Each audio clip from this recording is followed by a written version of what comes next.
자, 구약성경 942페이지 잠언서 28장의 말씀을 볼 차례입니다. 잠언 28장 9절 그리고 20절 이렇게 두 부분을 보도록 하겠습니다.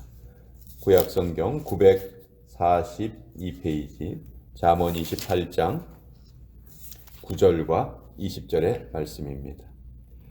먼저 잠언 28장 9절의 말씀을 우리 같이 읽도록 하겠습니다. 시작.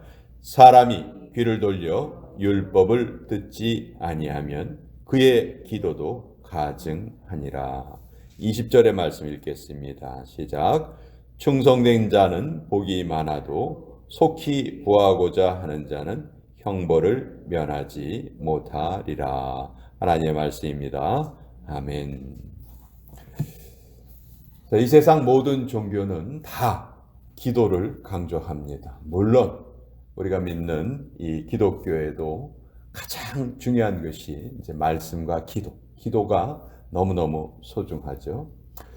그런데 우리가 워낙 기도에 대해서 태생적으로 잘못 알고 신앙생활을 시작하게 됩니다. 무슨 얘기냐면 기도는 내가 원하는 것을 그저 내가 섬기는 존재에게 요구하는 것이다. 그것이 기도의 본질이다. 이렇게 알고서 우리가 신앙생활을 시작을 해요.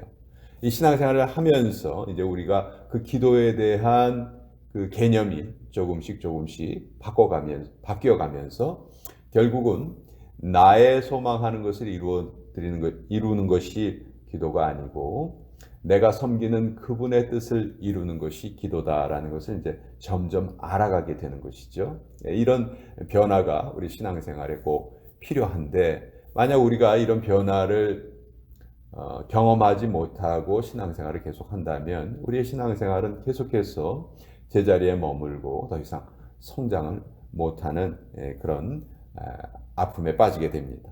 자, 오늘 우리가 읽은 이 9절의 말씀, 사람이 귀를 돌려 율법을 듣지 아니하면 그의 기도도 가증하다. 성경은 늘 기도를 강조하는데 기도는 영혼의 호흡이고 하나님과 연결되는 유일한 통로인데 그것이 가증할 경우가 있다는 거예요. 왜? 어떤 때 우리의 기도가 가증한 것인가? 귀를 돌려 율법을 듣지 않을 때. 율법을 듣지 않는다는 말은 하나님의 말씀을 실천하지 않을 때, 우리의 삶 속에 하나님의 말씀이 나타나지 않으면 아무리 우리가 기도한다고 해도 하나님이 그 기도를 기쁘게 받지 않으신다는 거예요. 정말 우리 기도에 대한 우리의 시각이 아주 확 바뀌어지는 아주 중요한 구절이다. 저는 그렇게 생각을 해요. 우리가 잘 아는 기도의 모본이 예수님께서 주님께서 가르쳐 주신 기도, 우리가 보통 주기도문이라고 부르죠. 여러분, 주기도문에서 가장 중요한 핵심 부분이 어디일까요? 8개의 간구가 다 중요하겠죠. 주기도문에는 8개의 간구가 기록되어 있는데 그 간구가 다 중요해요. 그렇지만 저는 가장 중요한 것이 첫 번째 간구라고 생각해요. 하늘에 계신 우리 아버지여, 주의 이름이 거룩히 여김을 받으시오며. 주님의 이름이 거룩히 여김을 받으시오며. 요 부분이 주기도문 전체의 핵심이다. 저는 그렇게 생각을 해요. 주기도문을 보면 이름이 거룩히 여김을 받으소서, 나라가 임하소서, 하나님의 뜻이 이루어지게 하소서. 그리고 이제 우리 사람들을 위한 간구가 이어지죠. 일용할 양식을 주시옵소서, 또 우리의 죄를 사해 주시옵소서, 악에서 구하옵소서. 결국 그런 우리의 간구를 통해서 결국은 우리가 하나님의 다스림을 점점점 더 많이 받게 되어서 결국은 우리 삶의 목적인 하나님의 이름이 거룩히 여김을 받으시는 그 단계에 이르게 되는 것. 이것이 저는 주기도문의 핵심이라고 생각을 합니다. 결국은 하나님의 이름을 높이는 것이 기도의 핵심이 돼야 되고 그것이 기도의 중심이 돼야 되는 것이죠. 그런데 우리가 일반적으로 기도 생활을 살펴보면 하나님의 말씀을 잘 지키지 않으면서 그저 내 소망은 들어주기를 원하는 그런 마음이 더 많이 있죠. 이런 기도는 정말 하나님께서 기쁘게 여기시지 않는 그런 기도의 전형이라는 것이에요. 그래서 구약성경에 보면 사무엘도 그런 말을 했죠. 순종이 제사보다 낫다. 이건 다른 말로 하면 하나님의 말씀을 지키는 것이 말씀을 지키지 않고 기도만 하는 것보다 훨씬 더 나은 일이다. 또 이사야서에서 보면 너희가 많이 기도할지라도 내가 듣지 않을 것이다. 왜? 너희의 손에 피가 가득함이라. 이런 말씀이 있어요. 하나님이 우리의 기도를 듣지 않으신대요.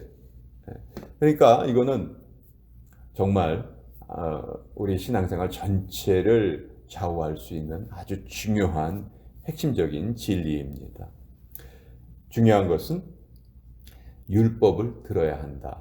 여기에 듣는다는 말은 행함을 포함하는 동사죠. 율법을 듣고 행해야 한다. 자, 우리는요, 두 가지 의를 추구해야 돼요. 첫 번째 의는 예수님을 믿어서 얻게 되는 의예요. 완전히 죄에 빠져서 타락한 존재지만 예수님께서 이 땅에 오셔서 그 죄를 다 해결해 주셨다. 그것을 믿음으로 우리는 예수 그리스도로 옷 입어요. 그것이 우리가 추구하는 첫 번째 의입니다.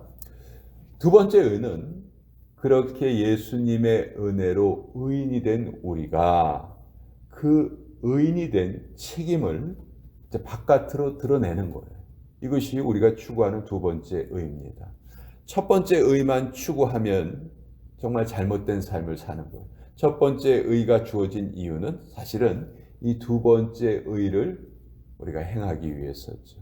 예수님으로 옷 입고 그 옷 입은 것을 우리가 드러내야 되는 것이죠.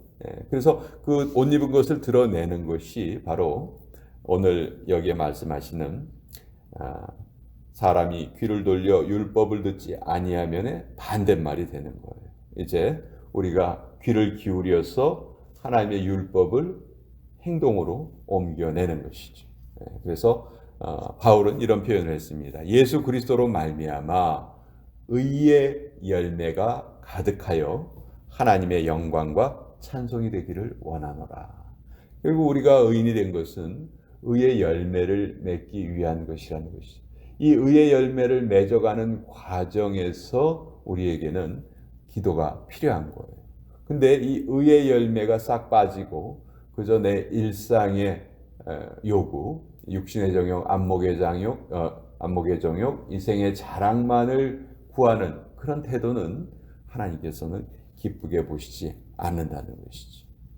한마디로 삶이 뒷받침되지 않는 모든 기도는 하나님께서 기뻐하시지 않는다. 그래서 우리가 우리의 기도 생활을 다시 한번 되돌아볼 수 있는 아주 중요한 말씀이에요. 그리고 오늘 20절 말씀도 이 말씀과 이어지는데 충성된 자는 복이 많아도 속히 부하고자 하는 자는 형벌을 면하지 못하리라. 벌이 어떤 자에게 주어지냐 하면 속히 부하고자 하는 자에게 주어진다는 거예요. 디모데전서 6장 10절을 보면 돈을 사랑함이 일만하게 뿌리가 된다. 이런 말씀이 있죠. 자, 성경은 돈에 대해서 무엇을 말하는가? 어떤 경우에는 아주 부가 하나님께서 주시는 그 복이다. 이런 표현도 있고 또 한편으로는 제가 좀 전에 말씀드린 것처럼 돈을 사랑하는 것이 모든 일만하게 뿌리가 된다. 그러니까 돈에 대해서 성경은 부정적으로 말할 때도 있고 긍정적으로 말할 때도 있어요. 이게 그 상황에 따라서 다릅니다. 한마디로 성경은 돈에 대해서 우리에게 지혜로울 것을 명령하고 있어요. 현명하게 돈을 사용해야 한다. 돈은 모아야 하지만 절대로 비축해서는 안 됩니다. 돈은 써야 하지만 신중하고 절제 있게 써야 합니다. 내가 받은 거 주님께 다시 돌려드릴 때 즐겁게 돌려드려야 합니다. 다른 사람을 돕기 위해서 돈을 써야 하지만 그것 역시 분별력 있게 써야 합니다. 그러니까 돈에 대한 성경의 일관된 메시지는 한마디로 현명하라, 지혜로워라.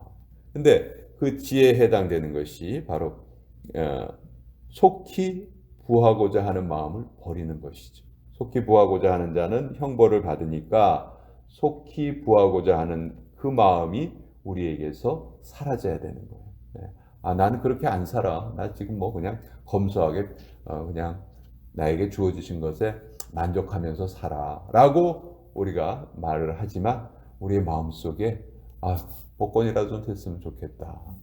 금방 거부가 됐으면 좋겠다 하는 마음이 숨어 있을 거라는 거죠. 그런 마음조차도 우리는 다 버릴 수 있어야 한다. 그 버릴 수 있는 방법이 충성이라는 거예요. 20절에 보면 충성된 자는 복이 많아도, 충성된 자에게 하나님이 복을 부어주신다는 것이죠. 이 충성이란 말이 바로 신실하다는 말의 어원이고, 신실하다는 말이 영어로 faith예요. 그렇죠?